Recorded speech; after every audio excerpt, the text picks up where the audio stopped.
जय श्रीराम. आज श्रीरामचरितमानस भाग 211. रामे चित्तलयः सदा भवतु मे, भो राम मामुद्धर.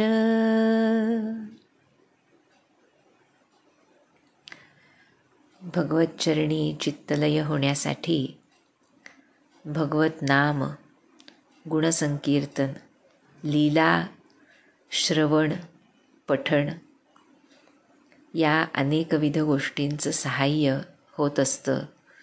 आमच्या मनाची विखुरलेली स्थिती जाऊन एकविध भाव तयार होण्यासाठी. हा एकविध भाव तेव्हा तयार होतो असं आम्हाला संत सांगतात, जेव्हा कोणत्याही गोष्टीची सेंट्रल थीम ही भगवंत असतात.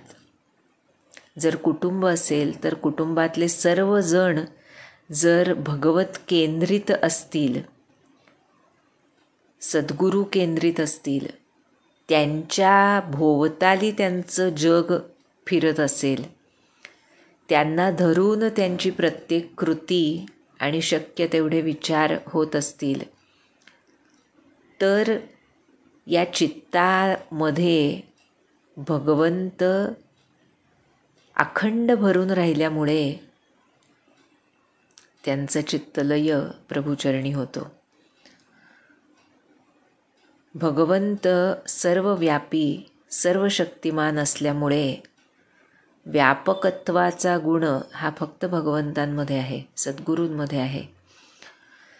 त्यामुळे याचा जर अभ्यास करायचा प्रयत्न केला आणि त्या अभ्यासातून भगवत कृपेनं जर त्यांच्या चरणी प्रेम उत्पन्न झालं, तर चित्ताला दुसरा व्यापार उरणंच शक्य नाही, अशी ग्वाही आम्हाला अनेक संत सत्पुरुष देत असतात. एकदा भगवंताचं प्रेम आलं की त्याच्या आड बाकी काहीही येत नाही, असं आमच्या महाराजांचं वचन आहे.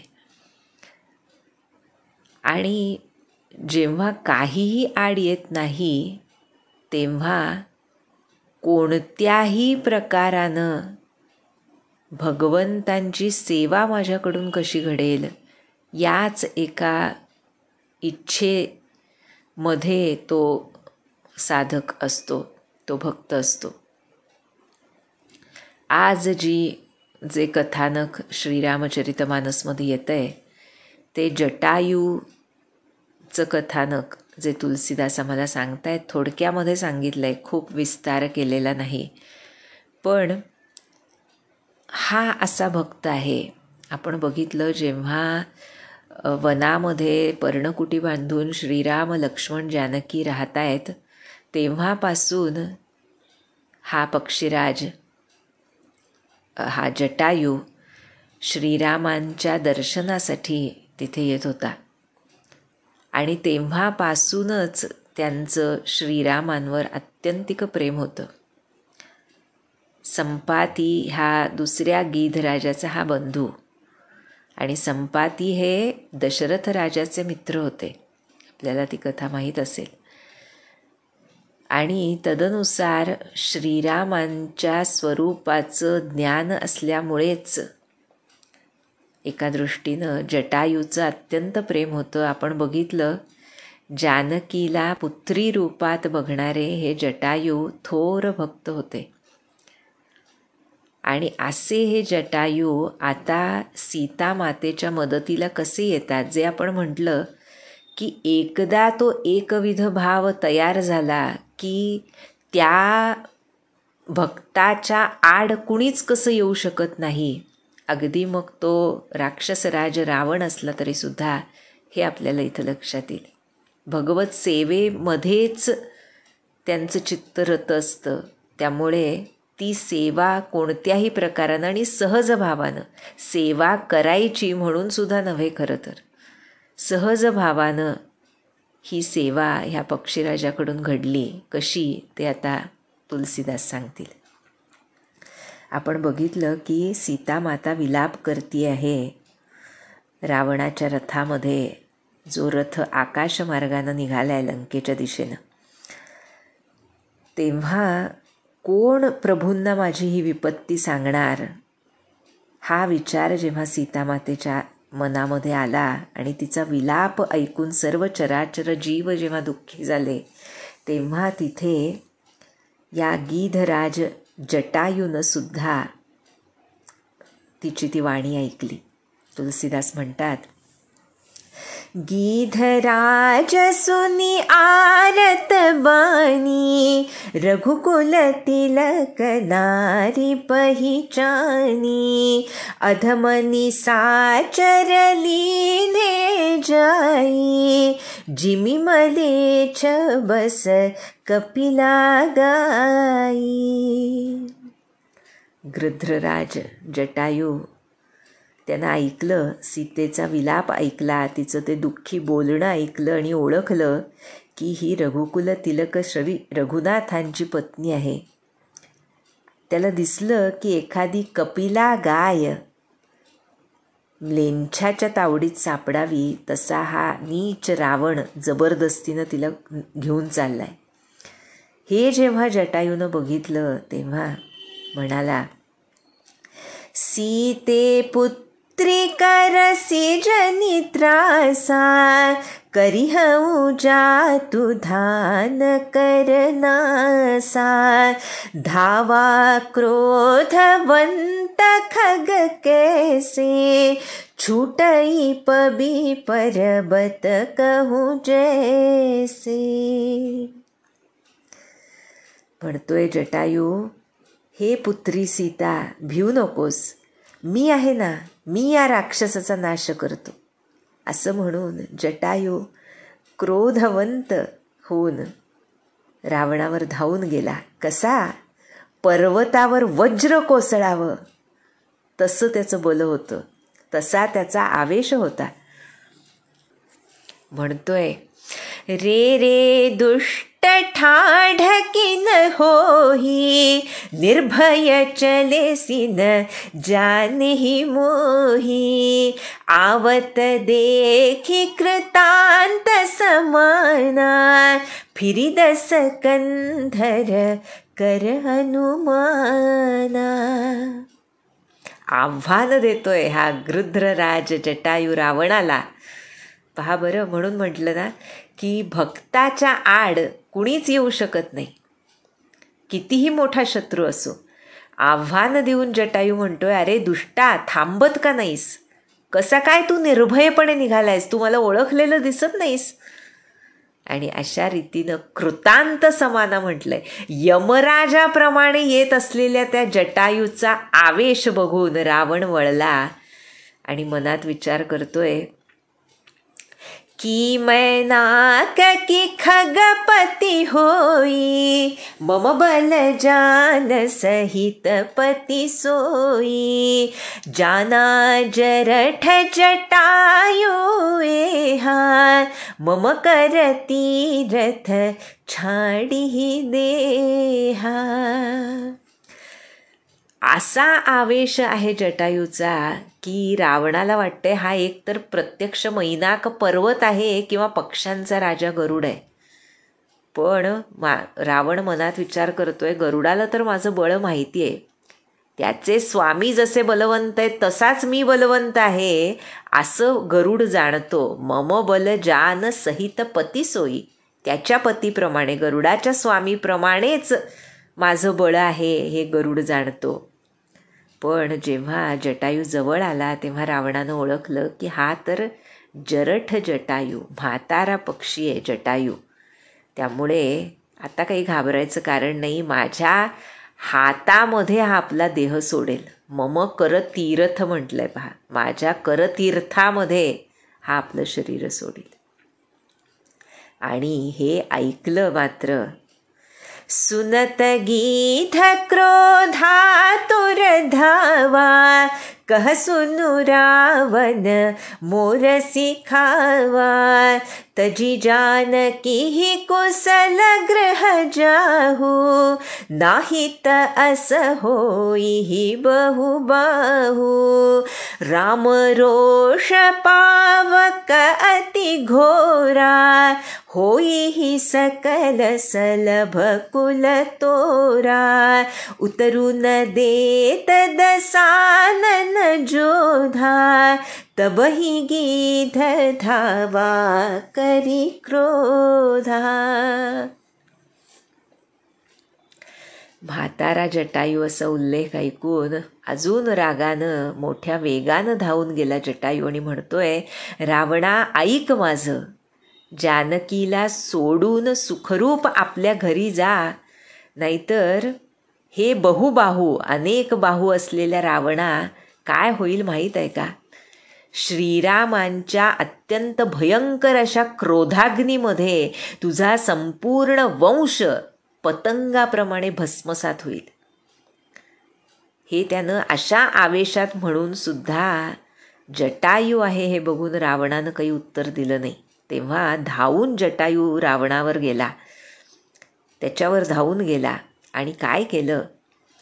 धरी कच बीर थकीन मही गिरा, सीतही राखी गीध पुनि फिरा, चोचन मारी बिदार सी देही, दंड एक भई मुरुछाते ही, तब क्रोध निसिचर खिसियाना, काढेसी परम कृपा कराल कृपाना, काटेसी पंख पराख गधरनी, सुमिरी राम करी अद्भुत करनी.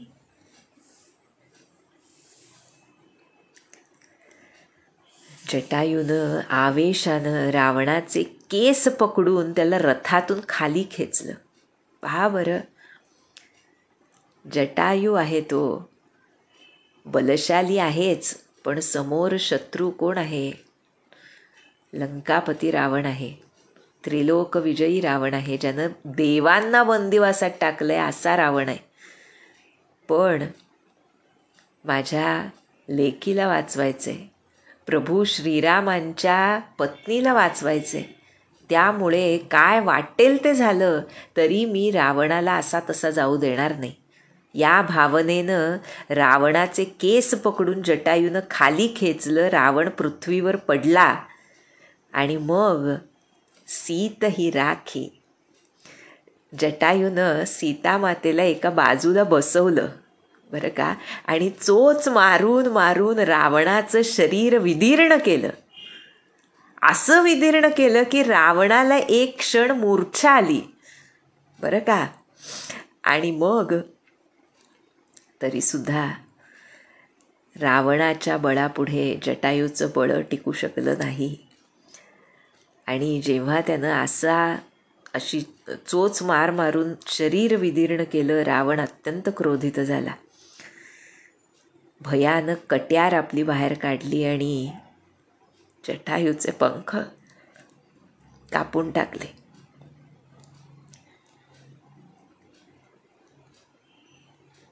तेव्हा हा पराक्रमी जटायू श्रीरामांच्या लीलांचं स्मरण करत पृथ्वीवर पडला. कितीही प्रयत्न केला तरी जटायू सीतामातेला वाचवू शकला नाही, रावणाबरोबर नेण्यापासून वाचवू शकला नाही. आणि पंख गेल्यानंतर त्याला काहीच करता येईना, उडता येईना, त्यामुळे तो पृथ्वीवर पडला. पण कसा पडला सांगितलंय पहा. सुमिरी राम करी अद्भुत करणी. श्रीरामांचं अद्भुत लीला स्मरण करत हा जटायू पृथ्वीवर पडला. आणि मग सीत ही जान चढ़ाई बहोरी, चलावताईल त्रास न थोरी, करती बिलाप जाती न भसीता, व्याध बिबस जनु मृगीस भीता. जटायूनं बाजूला बसवलेल्या सीतेला पुन्हा रथात घालून रावण आता अतिशय घाईनं निघाला. त्याला एक प्रकारे भीती वाटत होती आणि सीता माता आकाशातून विलाप करत जात होती. कशी एखाद्या व्याधाच्या जाळ्यात एखादी भयभीत हरिणी सापडलेली असावी तसा मातेचा विलाप होता. पण प्रसंगावधानी आहे सीतामाता. त्याच वेळी तिनं काय बघितलं? गिरी पर बैठे कपिन धिहारी, कही हरि नाम दीन पटडारी, एहि विधि सीत ही सोले गयऊ, बन अशोक मह राखत भयऊ. आकाशमार्गानं जाताना पर्वतावर वानरांची रांग बसली होती बरं का. अनेक वानर बसले होते. त्यांना बघून सीतामातेनं हरिनाम घेऊन आपलं अंगवस्त्र वरतून ओढलेलं जे होतं ते खाली टाकलं. अशा प्रकारे रावण सीतेला घेऊन गेला लंकेला. आणि तुलसीदास म्हणतात, बन अशोक मह राखत भयभू. त्यानं अशोक वनात नेऊन सीतामातेला ठेवलं. का बरं? तिथे का नेऊन ठेवलं? राक्षस राजा रावण आहे तो. राजमहालात घेऊन जाऊ शकला असता. पण हारी पराखल बहुविधी, भय अरु प्रीति देखाई, तब अशोक पादपतर, राखीसी जतन कराई. जगत जननी माऊली आहे ती. त्यामुळे अनेक प्रकारे भीती दाखवली तिला, प्रेम दाखवलं, पण काही करून सुद्धा ती बदली नाही. तेव्हा तो दुष्ट थकला. तिच्या अंगाला हात लावण्याची क्षमता नव्हती रावणामध्ये. काहीही करून तिला जबरदस्तीनं वश करून घेण्याचं बळ नव्हतं रावणामध्ये. त्यामुळे राजमहालात न नेता अशोकवनामध्ये नेऊन तिच्या रक्षणाची व्यवस्था करून तिला अशोक वृक्षाखाली शेवटी रावणानं ठेवलं. आणि जेव्हा तिथे सीतामाता पोहोचली तेव्हा जेही विधी कपट कुरंग संग, धाई चले श्रीराम, सोछ बी सीता राखी उर, रटती रहती हरिनाम. काय करते सीतामाता? ज्या रूपामध्ये श्रीराम कपट मृगामागे धावत गेले ते रूप हृदयात घट्ट धरून सीता राम नाम जपतीये त्या अशोक वृक्षाखाली बसून. सो छबी सीता राखी उर, रटती रहती हरिनाम. रटणं चालू आहे, अखंड हरिनाम चालू आहे. आणि इकडे रघुनाथ त्यांची अवस्था काय झाली पुढे त्याचं वर्णन आता तुलसीदास करतायत. म्हणाले, रघुपती अनुजही आवत देखी, बाहीज चिंता किन्ही विशेषी, जनक सुता परिहरि हो अकेली, आयहु तात बचन मम पेली. लक्ष्मणाला आपल्याकडे येत असलेलं बघून रघुनाथ म्हणतायत, बाहीज चिंता किन्ही विशेष. म्हणजे आतमध्ये माहिती आहे की ही लीला सुरू आहे, पण बाहेरून चिंता दाखवत, काळजी वाटतेय असं दाखवत म्हणतायत, हे बंधू तू जानकीला एकटं सोडलंस आणि माझ्या आज्ञेचं उल्लंघन करून इथे आलास. पुन्हा जसं म्हटलं, लौकिक लीला जेव्हा चालू असते तेव्हा त्यामध्ये पूर्णपणे समरसता असते. भगवंत, संत, सत्पुरुष, भगवती कुणीही असो, त्यामध्ये ही लीला आहे हे जे लिहिलेलं असतं ते आपण आधी जसं बघितलं तसं ते भक्त हृदयाचं सांगणं असतं. आणि त्यामुळे म्हणजे पुढे पण जो रघुनाथांनी विलाप केला किंवा लंकेला जाताना सीतामातेनं विलाप केला, ते केवळ बाह्य देखावा नसतो. कोणत्याही हृदयाशी समरस होण्याची शक्ती ज्याला येते ती भगवंतांचीच स्वरूप शक्ती आहे खरं. त्यामुळे प्रत्येकच हृदयातल्या भावाशी ते समरस होतात. त्यामध्ये ती लीला आहे म्हणून तो देखावा नसतो. पण जो संत ग्रंथ लिहितो किंवा त्याबद्दल आख्यानं सांगतो, त्याच्या हृदयाला आपल्या भगवंतांनी विलाप केलेला, आपल्या मातेनं विलाप केलेला हे सहन होत नाही. जसं आपण तुलसीदासांच्या बाबतीत हे विशेष करून जाणवतं. त्यामुळे ते वर्णन करताना ही लीला आहे, ही लीला आहे, ही लीला आहे ह्याचं स्मरण स्वतःही करत असतात आणि आपल्यालाही करवत असतात. कारण त्यांच्या अंतःकरणामध्ये सीताराम यांची जोडी अखंड, अभिन्न, अविचल अशी असते आणि ती तशीच असणार, असतेच याबद्दल त्यांच्या मनाला थोडीसुद्धा शंका स्पर्श करत नाही. त्यामुळे हे लौकिकातले विरह भक्त हृदयाला भावत नसतात. त्यामुळे हे बाह्य चिंता किंवा आधीचे जे वर्णन आपण बघितलं त्या प्रकारचं वर्णन हे भक्त करत असतात. पण ह्याचा अर्थ त्या लीलेमध्ये तो केवळ बाह्य देखावा होता असा त्याचा अर्थ होत नाही, हे सुद्धा आपण लक्षात घेतलं पाहिजे. त्यामुळे म्हणतायत, श्रीराम म्हणतायत की तू जानकीला एकटं सोडलंसच कसं?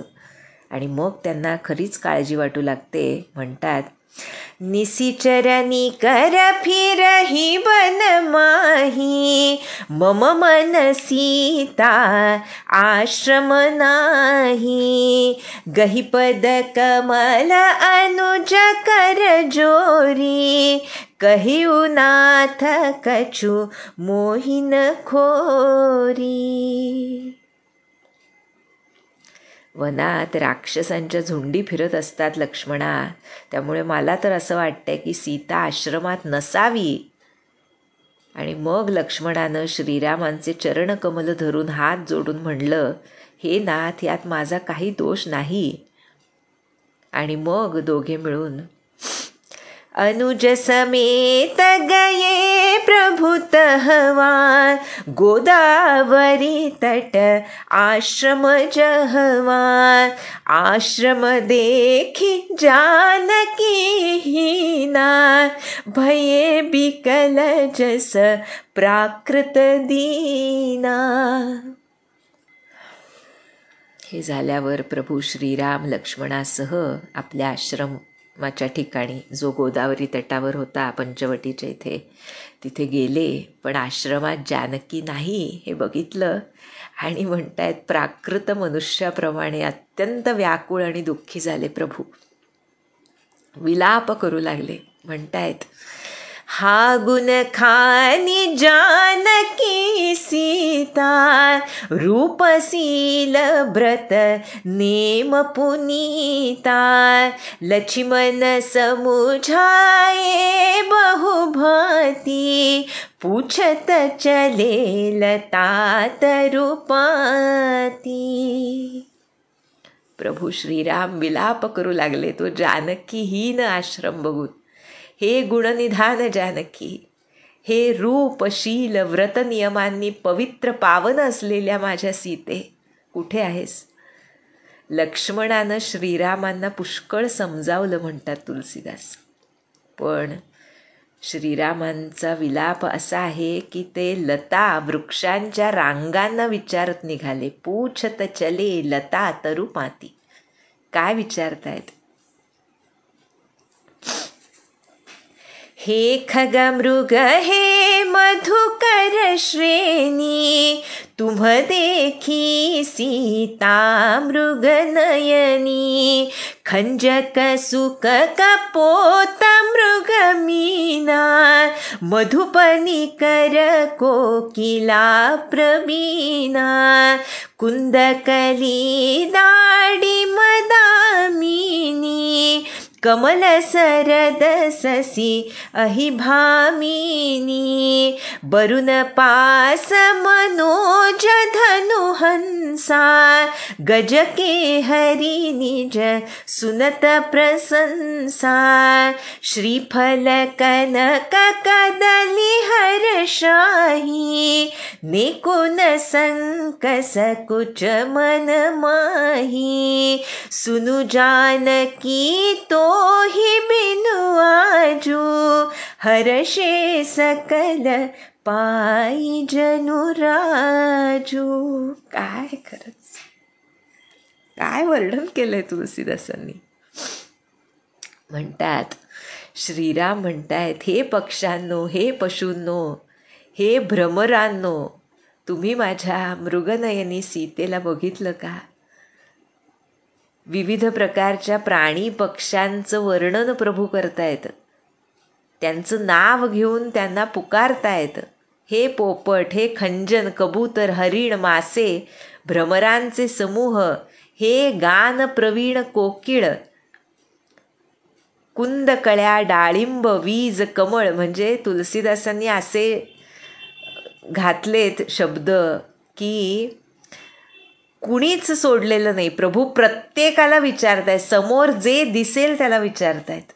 शरदातल्या चंद्रमा, हे नागिणी, वरुणाचा पाश, कामदेवांचं धनुष्य, हंस, हत्ती, सिंह, हे सर्वजण म्हणतायत तुलसीदास आज आपली प्रशंसा ऐकत होते. म्हणजे प्रभू त्यांना पुकारतायत, त्यांचं नाव घेऊन उल्लेख करतायत. यामुळे ते स्वतः त्यांची जणू प्रशंसा होत होती. का हे पुढे सांगितलं. श्रीफळ, सुवर्ण आणि केळी आज आनंदित होत होत्या म्हटलंय. म्हणजे काय वर्ण आहे मातेचा, काय सौंदर्य आहे हे यातून सांगायचंय. त्यांच्या मनामध्ये जरासुद्धा शंका आणि संकोच नव्हता म्हणतायत. श्रीराम बोलतायत, हे जानकी ऐक, तुझ्याशिवाय हे सर्व आज असे आनंदात आहेत जणू त्यांना राज्य मिळालं असावं. म्हणजे तुला बघून, तुझी कांती बघून, तुझं सौंदर्य बघून हे सृष्टीमधले जे सौंदर्य रूप या सर्व गोष्टी आहेत त्या लज्जित, अपमानित होत होत्या. ते सर्वजण स्वतःला तुच्छ मानत होते तुझ्यासमोर. पण तू नसल्यामुळे आता स्वतःच्या शोभेच्या अभिमानानं प्रफुल्लित झालेत ह्या सर्व गोष्टी. बरं का, काय भाव आहे पहा प्रभूंचा. वाल्मिकी रामायणात सुद्धा असंच अप्रतिम वर्णन आहे. पुढे म्हणतायत की तुला कसं सहन होतंय, हे सर्व घमेंडीत आहेत, तू नाहीस. तुझ्या नसल्यामुळे आपल्या सौंदर्यावर अभिमानी होत आहेत. किमी सही जात अनख तोहि पाही, प्रिया बेगी प्रगटसी कस नाही, एहि विधि खोजत बिलपत स्वामी, मनहु महाबिरही अति कामी. प्रभू म्हणताय, तुला त्यांची घमेंड, त्यांचा गर्व कसा काय सहन होतोय? हे प्रिये, तू लवकर प्रकट का होत नाहीस? कुठं आहेस? अशा प्रकारे म्हणतायत अनंत ब्रह्मांडांचे आणि स्वरूप शक्ती सीतेचे स्वामी श्रीराम तिला शोधत असा विलाप करत होते. जणू एखादा महाबिरही अतिकामी पुरुष विलाप करावा आपल्या स्त्रीच्या विरहानं, तसा विलाप श्रीराम करतायत असं तुलसीदास सांगतायत. इथे प्राकृत लोकांना कळण्यासाठी म्हणून ह्या उपमा वापरल्या आहेत. ते दोघे वेगळे नाहीतच हे संत सत्पुरुषांनाच फक्त माहीत असतं. आणि जेव्हा लौकिकात सुद्धा त्यांचा विरह होतो तेव्हा त्यांच्या हृदयावर काय परिस्थिती ओढवते हे कुणालाच कळणं शक्य नसतं. त्यामुळे प्रभूंचा हा विरह त्यांना व्याकुळ करतोय, सीतामातेचा विरह प्रभूंना व्याकुळ करतोय. आणि आता तुलसीदास सांगतात, पूरन काम राम सुख रासी, मनुज चरित कर अज अबिनासी, आगे परागी धपति देखा, सुमिरत राम चरण जिन रेखा. कसे आहेत प्रभू? पूर्ण काम आहेत, सुखराशी आहेत, अजन्म आणि अविनाशी आहेत, असे श्रीराम मनुष्यासारखी लीला करत होते. जसं म्हटलं, प्रभूंच्या प्रत्येक कृतीला अनंत कारणं असतात. ही मनुष्य लीला तर आहेच.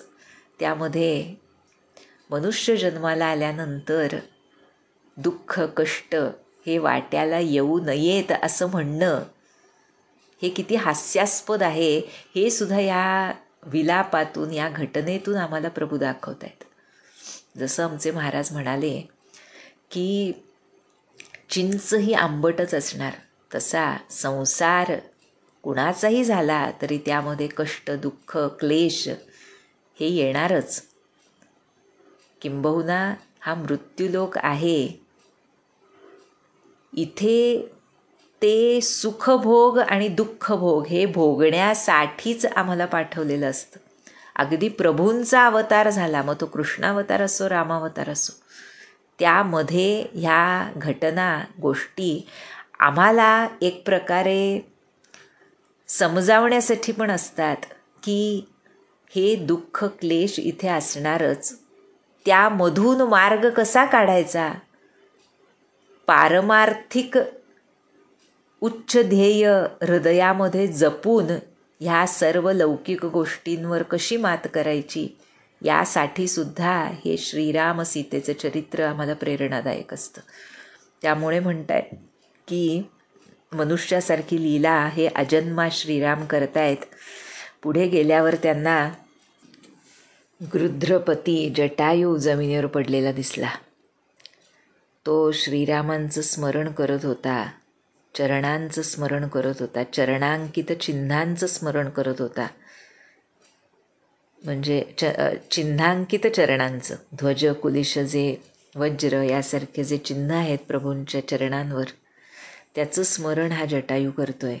आणि जेव्हा जटायूला बघितलं, कर सरोज सिर परसेऊ, कृपा सिंधु रघुबीर, निरखी राम छबि धाम मुख, बिगत भई सब पीर. कृपासागर रघुनाथांनी आपल्या करकमलांनी त्याच्या मस्तकाला स्पर्श केला आणि राम छबी निरखी, श्रीरामांचं ते गोजिर मुख बघून जटायूचा सर्व क्लेश सर्व पीडा जणू नाहीशीच झाली. आणि मग जटायू म्हणतोय, तब कह गीत बचन धरि धीरा, सुनहु राम भंजन भव भीरा, नाथ दसानन यह गति कीन्ही, तेहि खल जनक सुता हरि लीन्ही, लई दक्षिण दिसि गयउ गोसाई, बिलपति अति कुकरी कीनाई, दरस लागी प्रभु राखेउ प्राणा, चलन चहत अब कृपा निधाना. धीर धरून जटायू म्हणतोय, हे जन्मरूपी मृत्यूरूपी भवभयाचे नाश करणारे श्रीराम ऐका. हे स्वामी, हे नाथ, दुष्ट रावणानं माझी अशी दशा केली आहे, त्यानंच जानकीचं हरण केलंय. हे स्वामी, तो तिला घेऊन दक्षिण दिशेला गेलाय. अत्यंत आक्रोश सीता करत होती, हे प्रभो, तुमच्या दर्शनासाठीच माझे प्राण मी रोखून ठेवले होते, हे कृपानिधान. आता मी जाऊ इच्छितो, आता हे प्राण जाऊ इच्छितात. श्रीराम म्हणतायत, राम कहा तनु राखहु ताता, मुख मुसुकाई कही तेहि बाता, जाकर नाम मरत मुख आवा, अधमऊ मुकुत होई श्रुति गावा, सोमम लोचन गोचर आगे, राखऊं देह नाथ के ही खागे, जल भरी नयन कहि रघुराई, तात कर्म निज ते गति पाई. श्रीराम म्हणतायत, हे तात, शरीर सोडू नका. तेव्हा हसत मुखानं जटायू म्हणतोय, श्रीरामा, मरताना ज्यांचं नाव सुद्धा मुखात आलं तर महान पापी मुक्त होतो असं वेदांनी सांगितलंय. असे तुम्ही श्रीराम माझ्या डोळ्यांसमोर उभे आहात. हे नाथ, आता कोणती कमतरता आहे म्हणून मी देह राखून ठेवू. हे ऐकलं, जलभरी नयन कहि रघुराई. रघुनाथांच्या नेत्रात पाणी जमा झालं. म्हणाले, हे तात, तुम्ही तुमच्या श्रेष्ठ अशा कर्मांनी दुर्लभ गती प्राप्त केली. का बरं ते सांगितलं. परहित बस जिन्ह के मन माही, तिन्ह कहूँ जग दुर्लभ कछु नाही, तनु तजी तात जाहु मम धामा, देऊ काह तुभ पूर्ण कामा. काय वर्णन केलंय प्रभूंनी. जटायूला पूर्ण काम म्हणालेत प्रभू श्रीराम, जे स्वतः पूर्ण काम आहेत. पहा बरं, भक्त काय होतो याचं उदाहरण आहे जटायू. म्हणजे म्हणतात, श्रीराम सांगतायत जटायूला, तुम्ही दुर्लभ गती प्राप्त केली आहे, कारण ज्यांच्या मनात दुसऱ्याचं हित असतं त्यांच्यासाठी या जगामध्ये काहीही दुर्लभ नाही. त्यामुळे हे तात, आज देह सोडा आणि माझ्या परमधामाला जा. जाहू मम धामा, माझ्या परमधामाला जा. मी काय देऊ तुम्हाला, तुम्ही तर पूर्ण काम आहात, असं श्रीराम जटायूला म्हणतायत. पण पुढे जटायूला एक गोष्ट सांगतायत श्रीराम. म्हणाले, सीता हरण तात जनी, कहु पिता सन जाई, जौ मैं राम तकुल सहित, कही दसानन आई. म्हणाले, हे तात, सीताहरणाची बातमी मात्र तुम्ही जाऊन माझ्या वडिलांना स्वर्गामध्ये सांगू नका, बरं का. दशरथ महाराजांना स्वर्गात ही बातमी तुम्ही सांगू नका. पुढे म्हणतायत, जर मी राम असेन तर सहकुटुंब रावणच तिथं जाऊन त्यांना स्वतः सांगेल. म्हणजे मी रावणाचा वध करीनच, ही प्रतिज्ञा सर्वप्रथम जटायूच्या समोर श्रीरामांनी केली.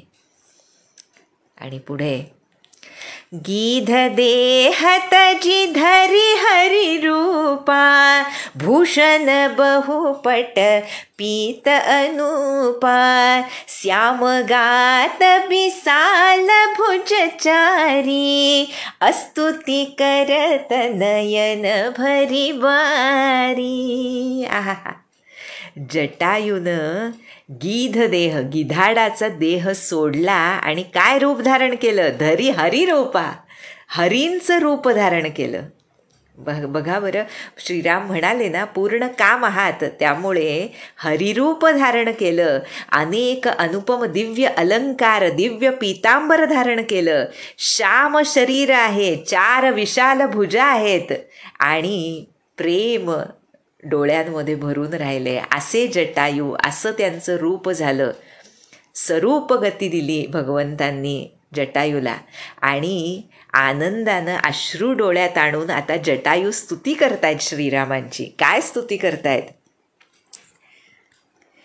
जय राम रूप अनूप निर्गुण सगुण गुण प्रेरक सही दस शीस बाहु प्रचंड खंडन चंड सर मंडन मही पाथोदगात सरोज मुख राजीव आयत लोचनम नित नौमि राम कृपाल बाहु विशाल भव भय मोचनम बलमप्रमेयमनादिमजमव्यक्तमेकमगोचरं गोविन्द गोपरद्वन्द्वहर विज्ञानघनधरणीधरं जेम राम मंत्र जपन्त संत अनंत जनमनरञ्जनं नित नौमि राम अकाम प्रिय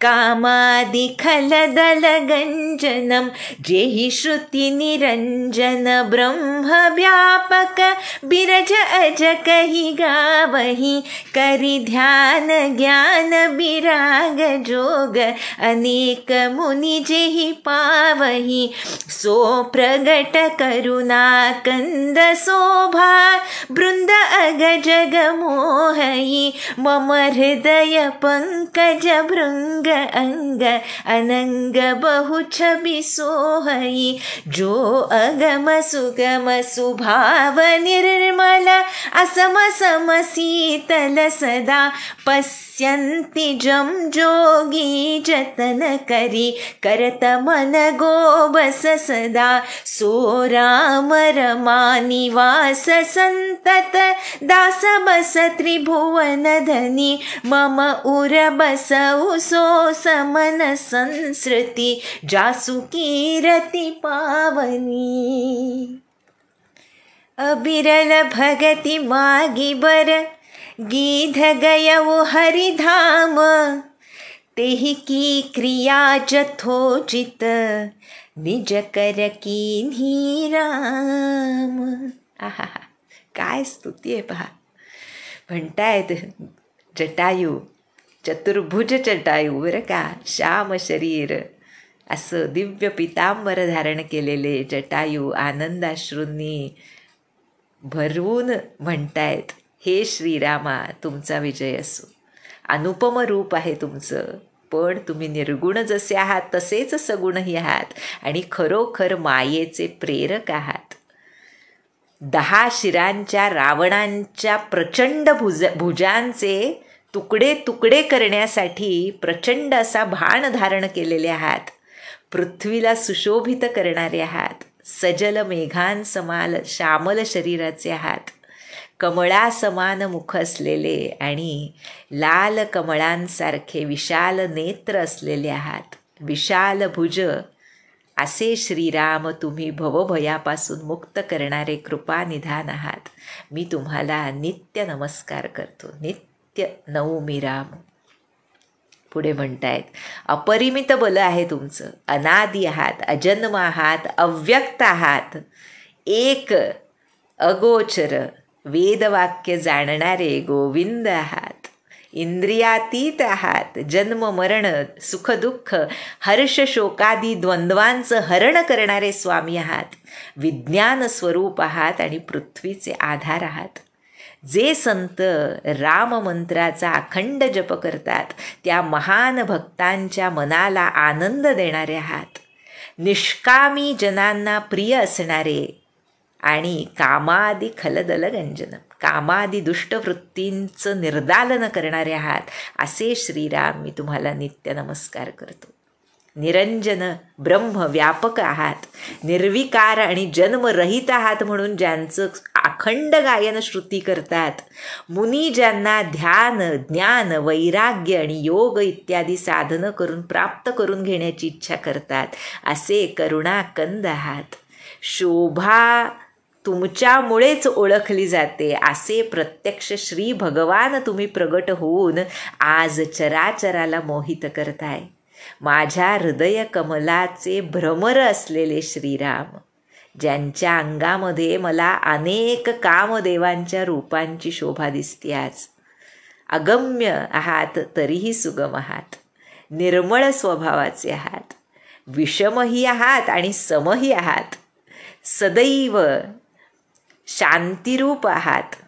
मन इंद्रिय यांचा नित्य संयम करून योगीजन खूप साधना केल्यावर ज्यांचं दर्शन प्राप्त करतात, हे तिन्ही लोकांचे स्वामी रमा निवास श्रीराम. तुम्ही आपल्या दासांच्या नित्य अधीन असता. तुमची पवित्र कीर्ती संसार चक्राचा नाश करणारी आहेत. असे प्रभू माझ्या हृदयात नित्य निवास करोत. अशी अतिशय गोड स्तुती जटायूनं केली आणि मग अखंड भक्तीचं वरदान श्रीरामांकडे मागून जटायू श्रीहरींच्या परमधामाला गेला. त्यानंतर श्रीरामचंद्रांनी त्याच्या देहाच्या दहनादी क्रिया स्वतःच्या हातांनी केल्या. आणि म्हणून तुलसीदास म्हणतायत, कोमलचित अति दीन दयाला, कारण बिनु रघुनाथ कृपाला, गिध अधम खग आमिष भोगी, गति दीन्ही जो जाचत जोगी. अत्यंत कोमल चित्ताचे, दीनदयाळ आणि कारण बिनु कृपाला, कोणत्याही कारणाशिवाय कृपाळू असलेले असे रघुनाथ आहेत. एक गिधाड योनीमध्ये होता हा जटायू, आमिषभोगी, मांसाहारी होता, पण त्याला सुद्धा श्रीरामांनी म्हणतायत योगी जनांना जी हवी असते तशी उच्च गती दिली. कारण श्रीरामांनी आपल्याला अगोदरच सांगितलं की दुसऱ्याच्या हितासाठी जो अखंड जागता असतो त्याला मी माझी परमगती देतोच, तो पूर्ण काम होतो असं श्रीरामांनी सांगितलं. त्यामुळे इथे ही जटायूची कथा पूर्ण होते आणि त्यांनी केलेली श्रीरामांची स्तुती घट्ट धरून हृदयामध्ये आता पुढे शिवभगवान पार्वती मातेला जी कथा सांगतायत त्याचं श्रवण तुलसीदास आम्हाला करवतील, ते आपण पुढच्या भागात बघूया. जानकी जीवन स्मरण. जय जय राम.